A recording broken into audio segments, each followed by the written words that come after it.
Olá, eu me chamo Vanessa Vitória e hoje nós vamos falar sobre as gimnospermas e o seu ciclo de vida. E no vídeo de hoje falaremos sobre os processos de microesporogênese e microgametogênese nas gimnospermas.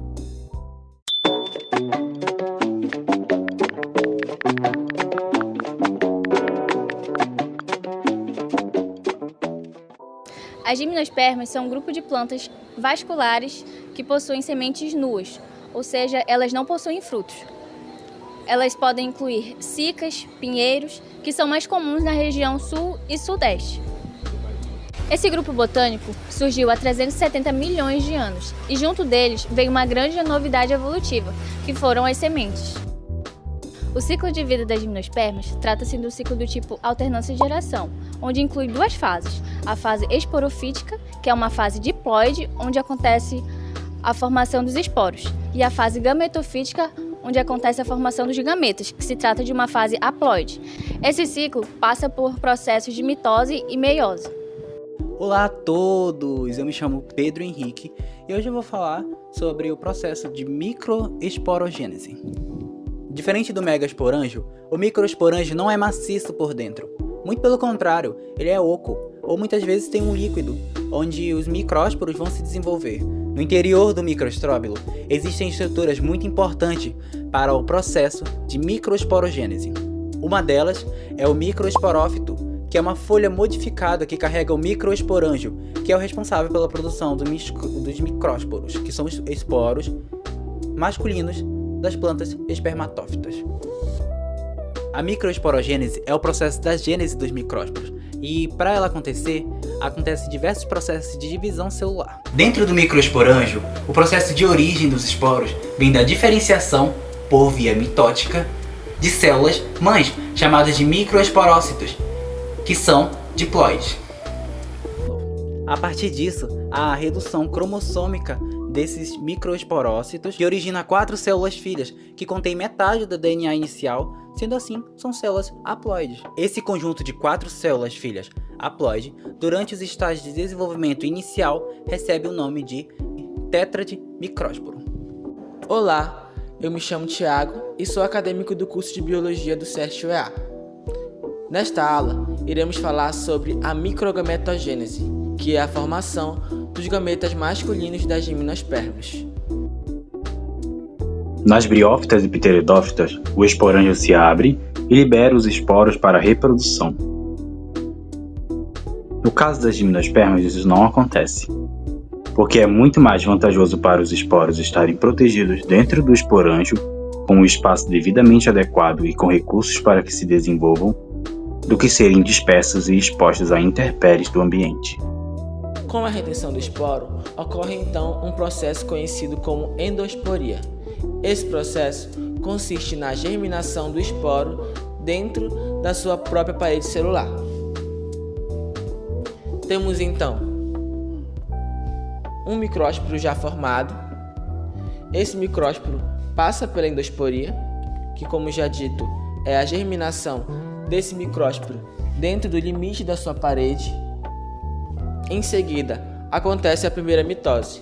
Com a primeira mitose, nós vamos ter a formação de duas células assimétricas, de tamanhos diferentes. Após esse processo, ocorre a segunda mitose.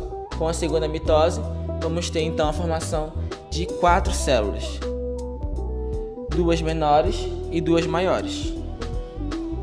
Após todo esse processo, então, temos a formação do microgametófito.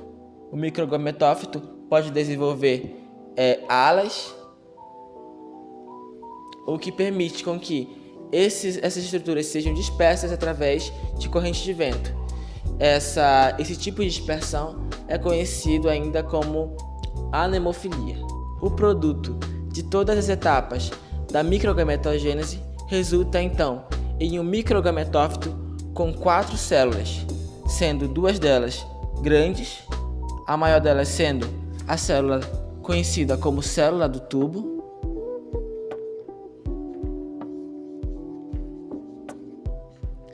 dela que irá originar o tubo polínico, E a segunda maior delas, conhecida, que está dentro das células do tubo, conhecida como célula geradora.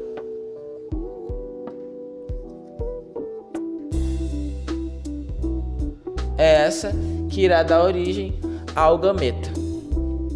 Ainda temos a formação de duas células menores.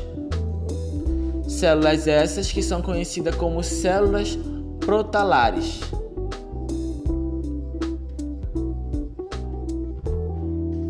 Essas células não possuem função específica. Há alguns botânicos e pesquisadores que dizem que essas células podem ser resquícios evolutivos de angiospermas que antigamente possuíam gametófitos com muito mais células e que, com o passar do tempo da evolução, essas células foram se perdendo. Essa célula, inclusive, ela se degenera logo no início da formação do microgametófito. A parede celular dos microgametófitos é herdada dos micrósporos e é formada por dois elementos principais, a enquitina e a exina. A enquitina sendo a camada mais interna da parede celular e a exina sendo a camada mais externa da parede celular, sendo que na exina temos uma outra substância impregnada nela que se chama esporolenina. Essa parede ela é formada por células muito resistentes e a esporolenina ela auxilia na resistência para a proteção dessas estruturas. Por fim, o microgametófito está apto para participar da fecundação junto do gameta feminino. Se você gostou desse vídeo, peço para que deixe sua curtida, comente e se inscreva no canal.